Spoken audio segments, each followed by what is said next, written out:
Hey y'all, it's T the Tax Goddess here. So today we're going to get into these fathers, y'all. They are ready to claim their kids. They've been paying their child support and they are sick and tired of being sick and tired. And Donald Trump has had them in a rage, an uproar, ready to take over, right? So the question that I've been getting calls from my clients is, can this happen? Is this possible? What is going on? So let me just break down a few different things for you all. Can a law like this be passed? It's possible. A law like this can be passed. However, there are still checks and balances that are in place, regardless of who files a child, that cannot be overwritten. So those are some of the regulations that I'm going to get into with you guys today. Okay, y'all, let's take it way back to 1997 when Bill Clinton enacted the Taxpayer Relief Act. This act was put in place to provide financial relief for families with children during that time.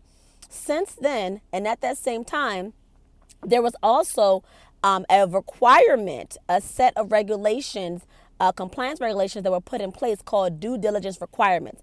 These requirements ensured that there was no fraud that was happening when people were coming to get these credits, because these credits in of themselves are refundable.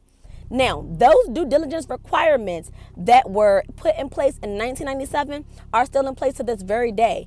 Whether you know it or not, when you go to your tax professional, we may ask you very specific questions. How long have the children lived with you? Can you provide us with a utility bill to show that you are paying more than 50% of their support? Those questions are not just questions for the sake of talking. Those questions are actually part of the due diligence requirements. And anyone that claims a child must be able to pass these due diligence requirements when they are claiming this child, or else they are not eligible for that credit. So let me break down what those due diligence requirements are. And these are the same due diligence requirements that these fathers will still have to pass. They are not negated from this act that is still in place, that is still active to protect these credits.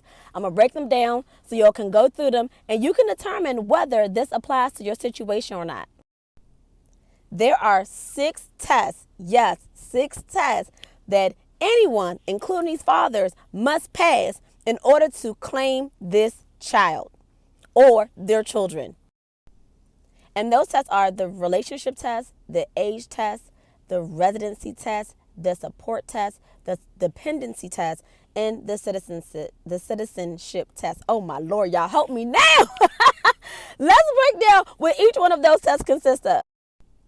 First one is relationship test. Are you the father biologically, through fostering, or through marriage, like a stepchild? The second is age test. Is the child under the age of 17 at the end of the year? Number 3 is the next one. Can you show proof that the child has lived with you for more than half of the year, or 183 plus days out of the year? Number 4 is the big one, support test. Can you show proof that you have provided father more than 50% of this child's financial support throughout the year? And we ain't talking about just child support. This includes housing, this includes medical, this includes clothing, more than 50%. And number 5, are you passing all of these tests, and do you have a valid Social Security number and Social Security card for this dependent that you're claiming? And number 6, self-explanatory, citizenship. Do you have, does the child have U.S. citizenship within the United States? Now, I know you may be going through thinking like, oh, okay, well, I got one of those things, I got 2 of those things. No, you must have all 6 of those things. You must meet all 6 of those due diligence requirements to claim that child. Now, what does that look like in layman terms? Let me kind of break that down for you, what that paperwork may consist of.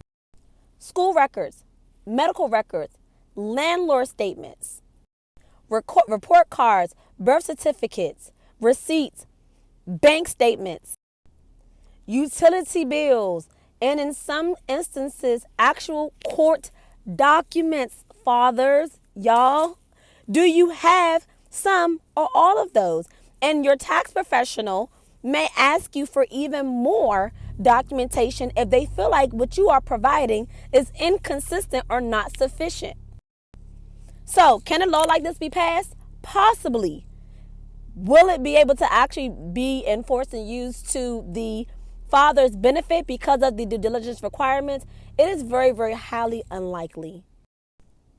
So, y'all, in order for this law to even be enforceable, that means in them not have any type of oversight. That would mean that the U.S.